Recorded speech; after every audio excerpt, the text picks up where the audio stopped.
নমস্কার বন্ধুরা, সবাই কেমন আছেন? আমি বিনাল। আমি দীর্ঘ 5 বছর ধরে শেয়ার বাজারের সাথে যুক্ত আছি। আজকের এই ভিডিওতে আমি আপনাদের সাথে শেয়ার করব ইচিমোকু ক্লাউড ইন্ডিকেটরকে কিভাবে সঠিক পদ্ধতিতে ব্যবহার করতে হয়।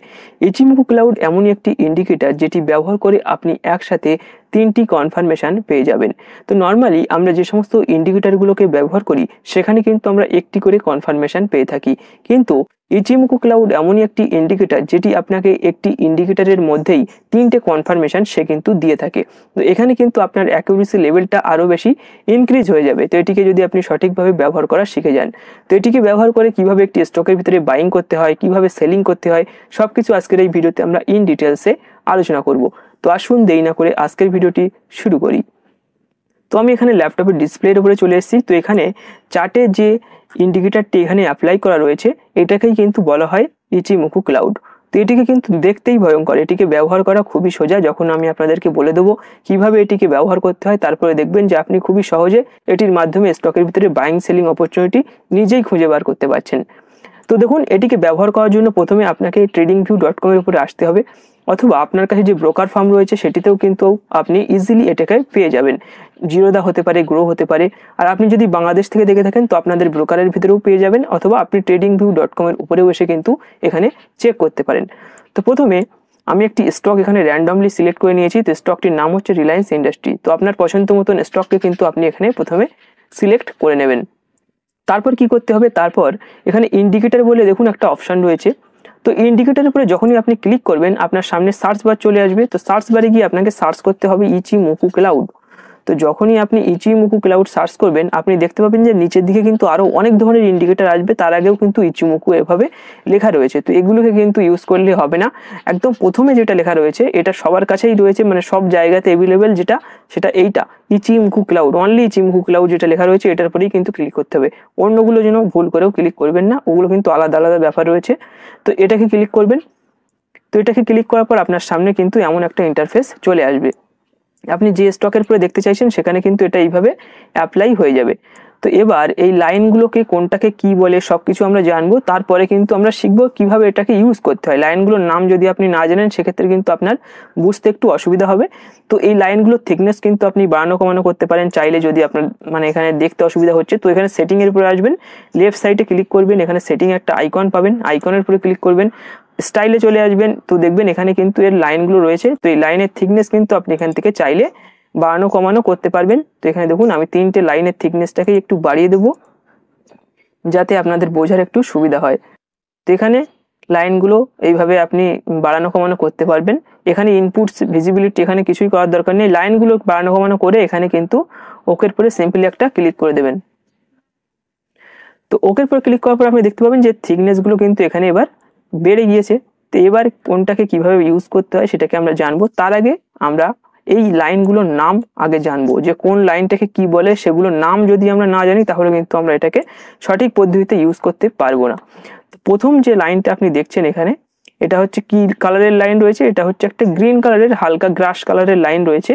তো এই লাইনটিকে কি বলা হয়, এই লাইনটিকে বলা হয় ল্যাগিং স্প্যান। কি বলা হয় এই লাইনটিকে, এই লাইনটিকে বলা হয় ল্যাগিং স্প্যান। তো কি করবেন এখানে, তো আমি এখানে কি করব, আমি এখানে কিন্তু লিখে দেবো যাতে আপনাদের বোঝার সুবিধা হয়। তো এখানে আমি লিখে দিচ্ছি ল্যাগিং স্প্যান।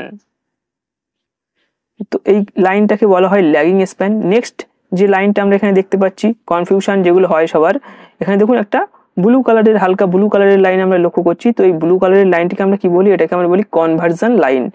তো মনে রাখবেন কোন লাইনটাকে কি বলছি, এর এখানে কিন্তু আমি অলরেডি মার্ক করে দিচ্ছি আপনাদের বোঝার সুবিধার্থে। তো এই লাইনটিকে বলা হচ্ছে, তো এই লাইনটিকে বলা হচ্ছে কনভার্জন লাইন।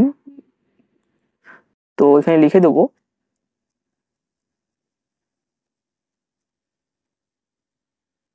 তো এই লাইনটিকে বলা হচ্ছে কনভার্জন লাইন। এবং নেক্সট এখানে আপনি আরেকটা লাইন দেখছেন, এটা হচ্ছে রেড কালারের যে লাইনটা রয়েছে, এই রেড কালারের লাইনটিকে বলা হয় বেস লাইন।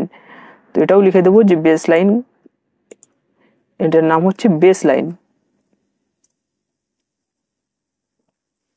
তো তিনটেই কিন্তু আমরা এবার লিখে নিয়েছি। এবার দেখুন একটা এটার মানে ইচিমুকু ক্লাউড কিভাবে চলে, মানে মার্কেট যখন কারেন্টলি এভাবে রানিং চলতে থাকে তখন ইচিমুকু ক্লাউড কিভাবে ওর সিগন্যালটা আসে সেটা জানার আগে কিন্তু এখানে একটা ফান্ডামেন্টাল আমি বলে দিই যে এই ইচিমুকু ক্লাউড আপনি মানে যদি বাইং অপরচুনিটি খোঁজেন সেক্ষেত্রেও আপনি দেখবেন, এবং সেলিং অপরচুনিটি খুললে সেক্ষেত্রেও আপনি এটা দেখতে পাবেন। এই যে ল্যাগিং স্প্যান রয়েছে, এই ল্যাগিং স্প্যান কিন্তু 26টি ক্যান্ডেলের পিছনে চলে সবসময়। তো দেখুন এখানে কিন্তু আমরা বলেছি যে কোনটাকে ল্যাগিং স্প্যান বলে। তো এই যে এখানে দেখছেন যে এখানে গ্রিন কালারের যে লাইনটা রয়েছে এই লাইনটাকে বলা হয় ল্যাগিং স্প্যান, আর এই ল্যাগিং স্প্যান 26টি ক্যান্ডেলের পিছনে চলে। দেখুন এখান থেকে যদি আপনি হিসাব করেন তাহলে এই যে এখানটায় চলছে এখানে কিন্তু ল্যাগিং স্প্যানটা শেষ। এই জায়গাটা যদি দেখেন ভালো করে এখানে কিন্তু ল্যাগিং স্প্যান শেষ হয়ে গিয়েছে। এখান থেকে যদি আপনি এখানে ক্যালকুলেট করেন সেক্ষেত্রে দেখতে পাবেন যে 26টা ক্যান্ডেলের পিছনেই কিন্তু এই ল্যাগিং স্প্যানটা চলছে। আর এখানে যেটা দেখছেন এই যে ক্লাউড, এই ক্লাউড কিন্তু 26টা ক্যান্ডেলের সামনে চলে, মানে দেখুন এখানে ক্যান্ডেল শেষ আর এখানে হিসাব করে একটা 26টা ক্যান্ডেলের সামনে কিন্তু এই ক্লাউডটা চলছে, মানে 26টা ক্যান্ডেল তৈরি হয়নি কিন্তু এখনো। দেখুন এ যেমন 26টা ক্যান্ডেলের পিছনে চলে, এর ক্যালকুলেশনটা মানে ক্লাউডের যে ক্যালকুলেশন রয়েছে সেটা কিন্তু 26টা ক্যান্ডেলের আগে চলে। এটা জাস্ট জেনে রাখুন, এটা কিন্তু খুব একটা আমাদের প্রয়োজনও নেই। তো এটাই ব্যাপার, ল্যাগিং স্প্যান 26টা ক্যান্ডেলের পিছনে চলে আর ক্লাউড 26টা ক্যান্ডেলের সামনে চলে। এবার আমরা শিখবো যে কিভাবে এই মানে ইচিমুকু ক্লাউড ইন্ডিকেটরকে ব্যবহার করে আমরা একটি স্টকের ভিতরে বাইং করব। তো আগে বাইংটা দেখবো, তারপর আমরা সেলিংটা দেখবো। তো দেখুন আমরা এখানে বলেছি যে 3টে কনফার্মেশন আমাদেরকে দেয় ইচিমুকু ক্লাউড। তো প্রথম কনফার্মেশন কোনটা, দ্বিতীয় কনফার্মেশন কোনটা, সেগুলো আসুন আলোচনা করে নিই। তো প্রথম কনফার্মেশন হচ্ছে এই যে ল্যাগিং স্প্যান, মানে আপনি যদি কোনো স্টকের ভিতরে বাইং অপরচুনিটি খুঁজছেন যে একটা বাই করবেন, মানে স্টকের ভিতরে যেহেতু আমরা বাই করতে পারি ইন্টারডে ছাড়া, কিন্তু আমরা সেখানে সেলিং করতে পারি না বা শর্ট করতে পারি না। তো আপনি বাই করে উপরে নিয়ে যেতে চাইছেন স্টককে। তো এখানে দেখুন যে প্রথম যে কনফার্মেশন রয়েছে সেটা হচ্ছে ল্যাগিং স্প্যান আমাদেরকে দেবে। তো ল্যাগিং স্প্যান কি হবে, ক্যান্ডেলস্টিকের উপরে থাকবে। তো ওখানে দেখুন যে ক্যান্ডেলস্টিক যেভাবে চলছে এই ল্যাগিং স্প্যান কিন্তু ক্যান্ডেলস্টিকের থেকে আরো উপরে রয়েছে। তো এটা কিন্তু ফার্স্ট কনফার্মেশন আমাদেরকে ল্যাগিং স্প্যান দেবে, যে মার্কেট যেভাবে কারেন্ট মার্কেটে আপনি যখন লক্ষ্য করবেন বাইং অপরচুনিটি, সেক্ষেত্রে প্রথম কনফার্মেশন হচ্ছে এই ল্যাগিং স্প্যানকে ক্যান্ডেলস্টিকের উপরে থাকতে হবে, ফার্স্ট কনফার্মেশন। সেকেন্ড কনফার্মেশন হচ্ছে এখানে আপনি যে লাইনটা দেখছেন ব্লু কালারের, এই লাইনটিকে আমরা বলছি কনভার্জন লাইন, এবং রেড কালারের যে লাইনটা রয়েছে এই লাইনটিকে আমরা বলছি বেস লাইন। তো কনভার্জন লাইন যখন বেস লাইনকে নিচ থেকে ক্রস করে উপরের দিকে যাবে তখন কিন্তু আমাদের সেকেন্ড কনফার্মেশন এসে যাবে। তো এখানে যদি আপনাদেরকে মার্ক করে দেখাই তো এই জায়গাটাই দেখুন সেকেন্ড কনফার্মেশন দিয়েছে। ফার্স্ট কনফার্মেশন এখানে দিয়েছে যে ল্যাগিং স্প্যান অবশ্যই উপরে রয়েছে, এটা আমাদের ফার্স্ট কনফার্মেশন দিয়েছে। সেকেন্ড কনফার্মেশন দিয়েছে রেড কালারের বেস লাইনকে ব্লু কালারের কনভার্জন লাইন নিচ থেকে ক্রস করে মানে ব্রেকআউট করে, বা এখানে দেখতে পাচ্ছেন যে ক্রস ওভার করে উপর দিকে গিয়েছে। তো এটা হচ্ছে সেকেন্ড কনফার্মেশন। এবং থার্ড কনফার্মেশন হচ্ছে আমি যে ক্লাউডগুলোকে আপনার বোঝালাম যে এখানে ক্লাউড ক্যান্ডেলস্টিকের আগে আগে চলছে, সেই ক্লাউড কিন্তু ক্যান্ডেলস্টিকের নিচে থাকতে হবে।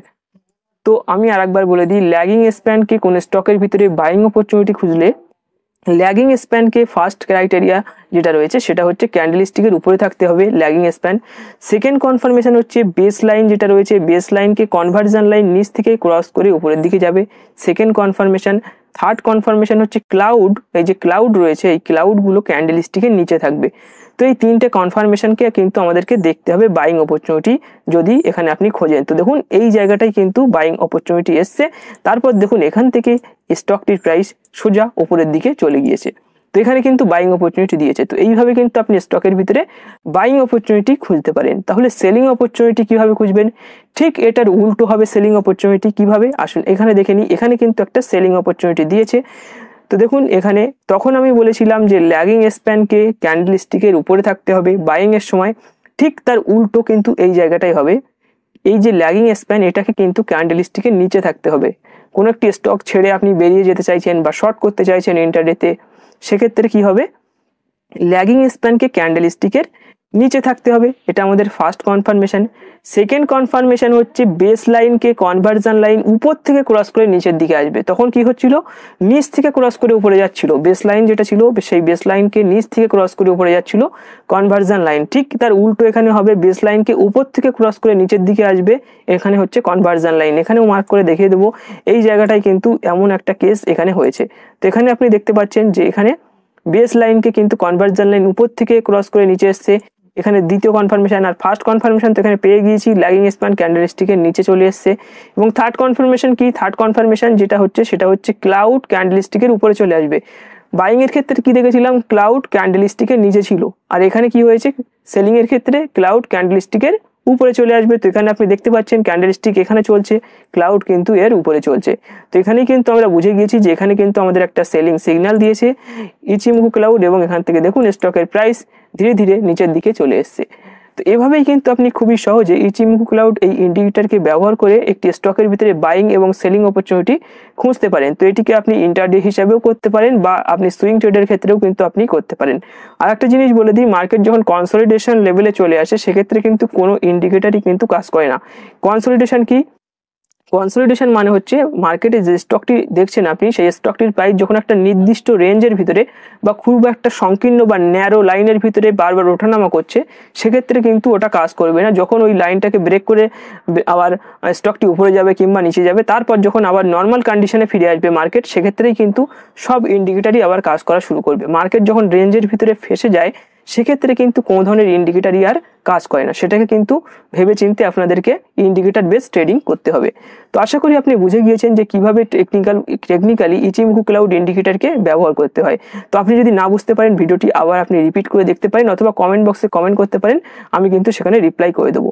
তো আজকের ভিডিওটি এখানেই শেষ করব। ভিডিওটি ভালো লাগলে অবশ্যই ভিডিওটিকে একটি লাইক করবেন, আপনার বন্ধুদের সাথে অবশ্যই শেয়ার করবেন, এবং আপনি যদি আমাদের ইউটিউব চ্যানেলে প্রথমবার ভিজিট করেন তাহলে অবশ্যই চ্যানেলটিকে সাবস্ক্রাইব করে আমাদের পাশে থাকবেন। ধন্যবাদ।